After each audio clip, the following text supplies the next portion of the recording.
এখন আজকে প্রিয় ভাইরা, আসসালামু আলাইকুম। আমরা যদি 1 মিনিট, আমরা যদি এইখানে আজকে যেহেতু আমাদের এখানে কোনো অনুষ্ঠান নেই, সেই জন্য আমরা যদি 1 মিনিট চুপ করতে হবে।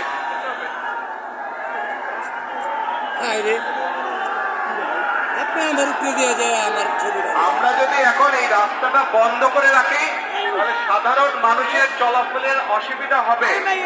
যেহেতু আমাদের আজকে এখানে কোনো কর্মসূচি নেই, সেই জন্য আমরা চেষ্টা করি যত দ্রুত সম্ভব রাস্তাটাকে খুলে দেওয়ার জন্য, যাতে সাধারণ মানুষ চলাফেরা করতে পারে স্বাভাবিকভাবে।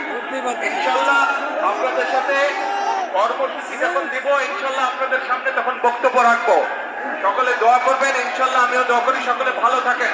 আর একটি কথা, আমাদের যার যতটুকু অবস্থান আছে সেখান থেকে আসুন, আমরা আমাদের দেশটাকে নতুন করে গড়ে তোলার চেষ্টা করি।